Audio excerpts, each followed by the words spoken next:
राधा नाम की महिमा।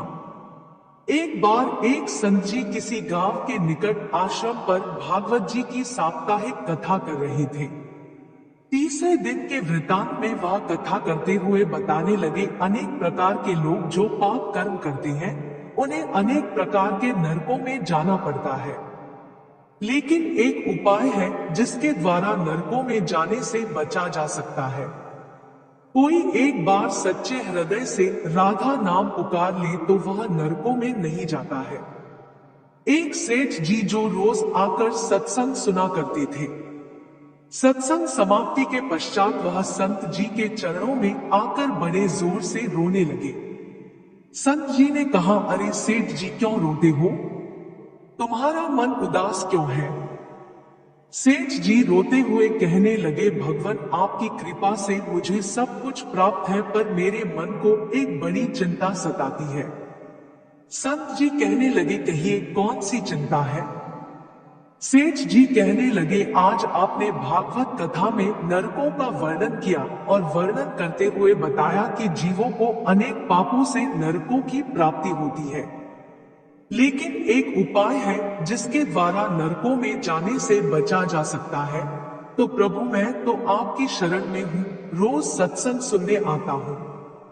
मेरे मन में तो यह विश्वास है आप संतों की कृपा से, भागवत की कृपा से मेरा उद्धार तो हो ही जाएगा। लेकिन मेरा एक छोटा भाई है जिसकी उम्र 50 साल है। वह ना सत्संग में जाता है, ना परमात्मा पर विश्वास करता है और ना ही प्रभु का नाम सुमिरन करता है। उसका उद्धार किस प्रकार होगा? मुझे उसकी बड़ी चिंता सताती है। मैं उसे बहुत बार समझाने का प्रयास भी करता हूँ। इस संसार के काम तो होते रहेंगे, तुम भगवान के नाम का स्मरण भी किया करो। तब वह कहता है, ऐसा करने से कुछ नहीं होता है, तुम भी मत किया करो।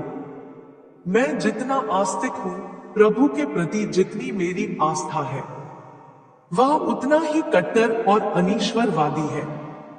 तब संत जी ने कहा, क्यों चिंता करते हो, एक दिन उसका भी उद्धार हो ही जाएगा। सेठ जी रोते हुए कहने लगे, हे भगवान, उसका उद्धार कब होगा? आप जैसे महापुरुषों हमारे गांव में आए हैं, मुझे तो आप पर ही यकीन है, आप ही उसका उद्धार करके जाएंगे। अब आप कैसे भी कृपा कर मेरे घर आइए और एक बार तो उसके मुख से श्री राधा नाम का उच्चारण कराइए। तब सेठ जी की विनय सुन संत जी कहने लगे, कल सत्संग समाप्ति के पश्चात मैं आपके घर आऊंगा और उसे परमात्मा का सुमिरन अवश्य कराऊंगा। दूसरा दिन हुआ, सेठ जी अपने घर गए। संत जी के आने का इंतजार करने लगे। आश्रम पर कथा की समाप्ति हुई। अब संत जी अपने वचन के अनुसार सेठ जी के घर पहुंचे। जैसे ही घर पहुंचे, सेठ जी ने बड़े श्रद्धा भाव से संतों का स्वागत किया। उन्होंने अपने भाई को बुलाकर कहा, संत जी आज हमारे घर पधारे हैं, उनका दर्शन कर लो। वह अंदर से बैठे बैठे कहने लगा, मुझे ना किसी संत से मिलना है और ना ही भगवान से मिलने की इच्छा है। तुम ही उनकी सेवा करो और तुम ही उनका पेट भरो। संत जी ने जब यह वचन सुने, सेठ जी रोते हुए कहने लगे, भगवान जी देखा आपने, आपके सामने ही आपका अपमान कर रहा है। संत जी कहने लगे, सेठ जी ख्याल ना कीजिए, सब कुछ अच्छा होगा। अब सेठ को दिलासा देते हुए संत जी पलंग से उतरे और उसके भाई के कक्ष में आ गए और उसके कंधों पर हाथ रख कर कहने लगे, और बताओ आज तक कितना कमाया? वह संत जी को इस प्रकार अपने नजदीक देखकर कहने लगा, अपना हाथ मेरे कंधों से हटाओ, मैं ना संतों को मानता हूँ ना भगवान को मानता हूँ।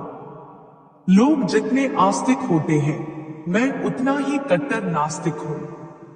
मैं भगवान को नहीं मानने वाला हूँ। आप मेरे नजदीक क्यों आए हैं? संत जी कहने लगे, मैं तो अपना काम करने आया हूँ। संतों का काम होता है लोगों का उद्धार करना। आज तुम्हारे उद्धार का कार्य मिला है, तो अवश्य करके ही जाऊंगा। वह सेठ का भाई भी बड़ा कट्टर था। वह कहने लगा, आपको किसी का भी उद्धार करना है कर लीजिए, पर मेरा उद्धार आप नहीं कर सकते। मैं कुछ भी नहीं करने वाला हूं।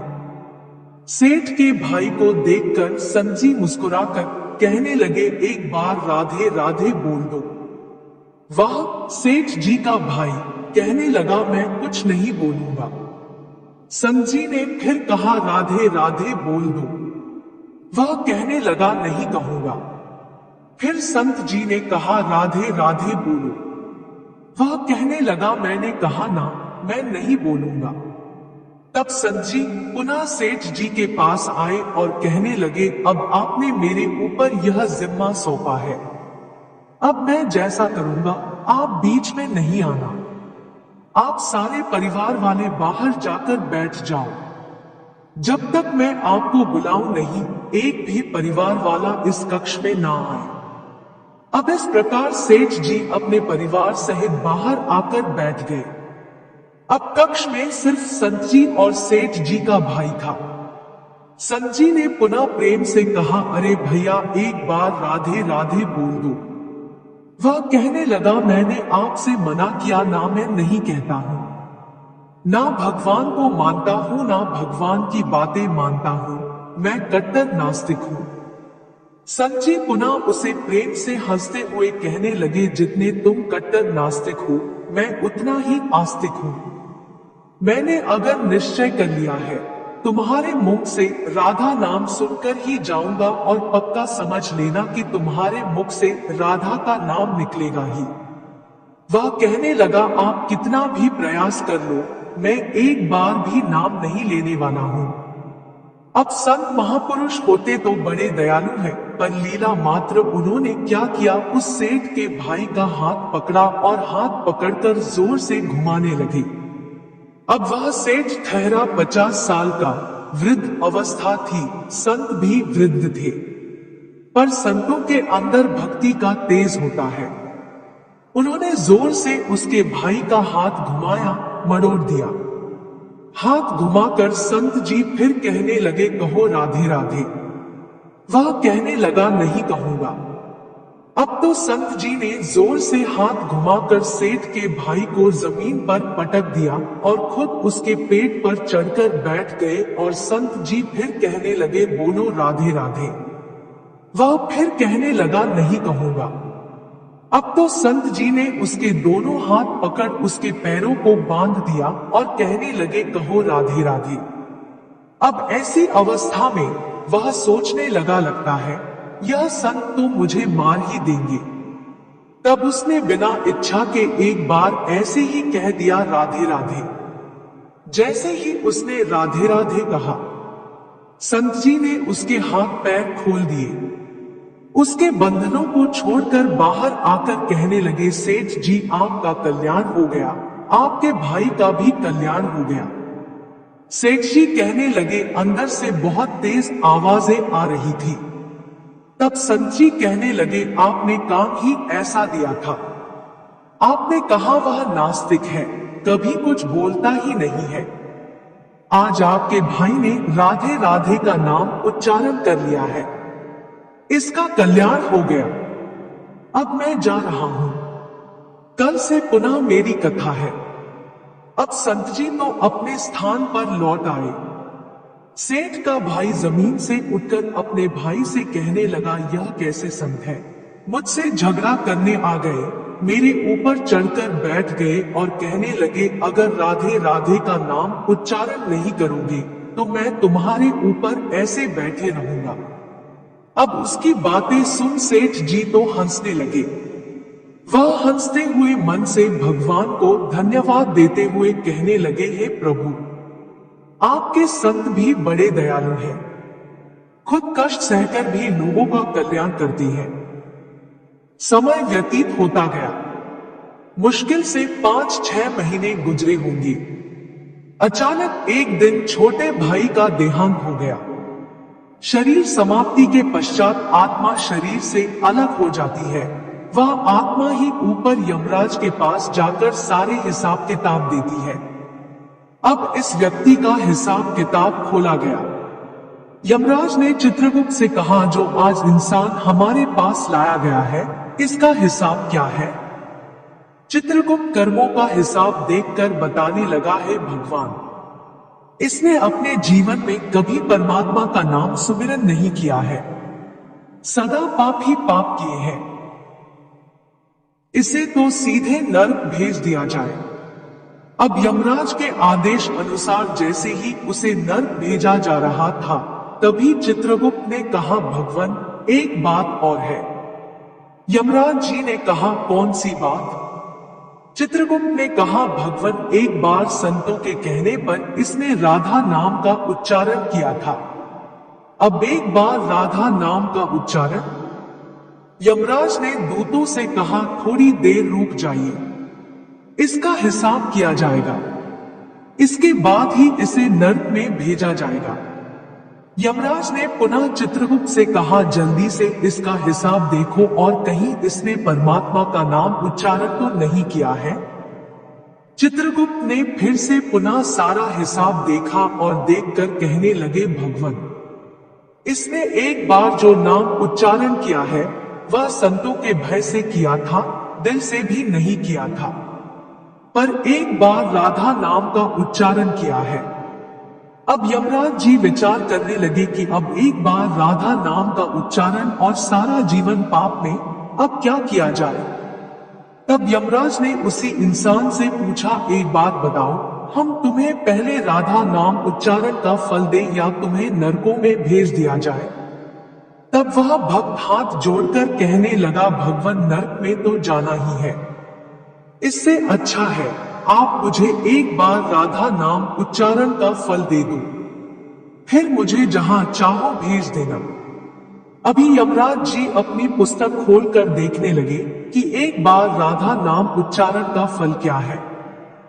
उन्होंने सारी पुस्तकें खोल दी पर उन्हें कहीं फल दिखाई नहीं दिया। तब वह विचार करने लगे, एक बार राधा नाम उच्चारण का फल तो मुझे पता ही नहीं है।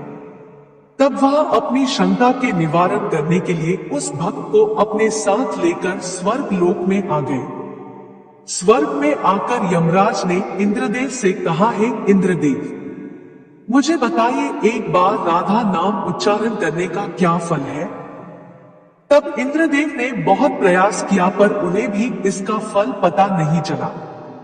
तब वह सब देवता मिलकर ब्रह्मदेव के पास आए। ब्रह्मदेव ने जब उन सबको देखा, तब ब्रह्मदेव उनसे पूछने लगे, यह आपके साथ इंसान कौन है? तब इंद्रदेव कहने लगे, भगवान, इसने एक बार राधा नाम का उच्चारण किया है, बाकी सारा जीवन इसने पाप किया है।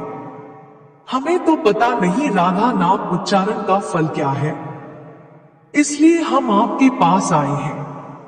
तब ब्रह्मा जी ने भी बड़ा प्रयास किया, राधा नाम उच्चारण का फल क्या है? अब उन्हें भी पता नहीं चला। तब वह ब्रह्मदेव कहने लगे, हम सब मिलकर इसे अपने साथ लेकर भगवान शंकर जी के पास चलते हैं। तब वह भगवान शंकर जी के पास पहुंचे। भगवान शंकर जी से प्रार्थना कर कहने लगे, हे महादेव, इस इंसान ने सारा जीवन पाप किया है, बस एक बार संतों के कहने पर राधा नाम का उच्चारण किया है। अब आप बताइए, एक बार राधा नाम उच्चारण का क्या फल मिलता है? तब महादेव जी ने बड़ा प्रयास किया पर वह भी राधा नाम की महिमा को बता नहीं सके। तब शंकर जी कहने लगे, अब हमें भगवान श्री कृष्ण के पास चलना पड़ेगा, क्योंकि वही राधा तत्व को जानते हैं। ऐसा सोचकर सब देवी देवता भगवान शंकर के साथ मिलकर उस इंसान की आत्मा को लेकर भगवान श्री कृष्ण के गोलोक धाम में पहुंचे। गोलोक धाम में भगवान श्री कृष्ण राधा जी के साथ अपने आसन पर विराजमान थे। भगवान श्री कृष्ण ने सब देवी देवताओं का सम्मान किया और उनसे पूछा, आज अचानक से आने का कारण क्या है? तब भगवान शंकर हाथ जोड़कर कहने लगे, हैं भगवान, यह इंसान इसे धरती से लाया गया है। इसने अपने जीवन में अनेक पाप किए हैं, पर एक बार राधा नाम का उच्चारण किया था। यमराज जी पता न कर सके कि एक बार राधा नाम उच्चारण का फल क्या है। तब वह इसकी जानकारी लेने के लिए इसके साथ इंद्र जी के पास स्वर्ग में आए थे। फिर स्वर्ग से होते हुए ब्रह्मलोक आए। फिर ब्रह्मलोक से होते हुए यह मेरे पास पहुंचे। अब मैं इन सबको अपने साथ ले आपके पास लेकर आया हूँ। अब आप बताइए एक बार राधा नाम उच्चारण का क्या फल हो सकता है।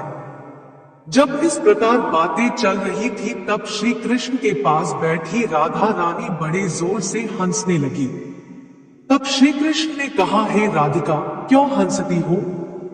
तब राधिका कहने लगी, है भगवान, यह अभी तक राधा नाम का महत्व समझ नहीं सके हैं।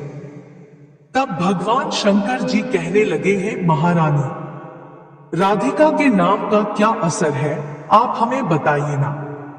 तब राधिका जी कहने लगे, हैं महादेव, आप खुद सोचिए, इस व्यक्ति ने एक बार राधा का नाम जपा।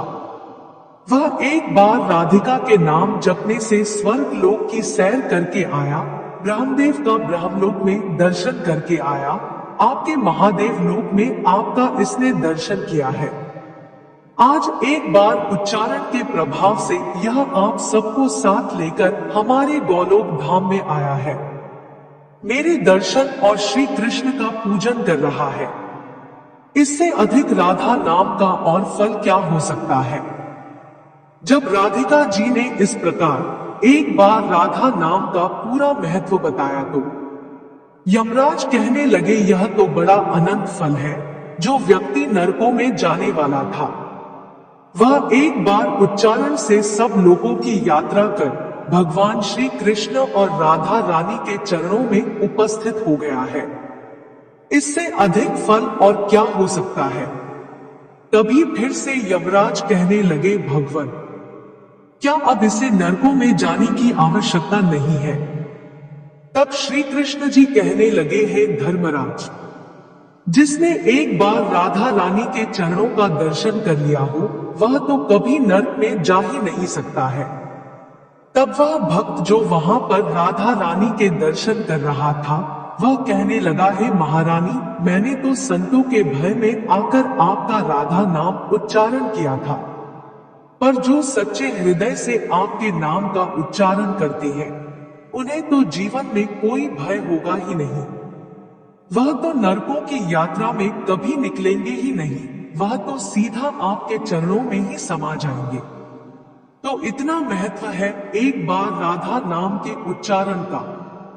तो सच्चे हृदय से जो एक बार इस प्रकार कह दे, राधे राधे, श्यामला दे, तो राधा नाम का उच्चारण करते ही परमात्मा का साक्षात दर्शन हो जाता है।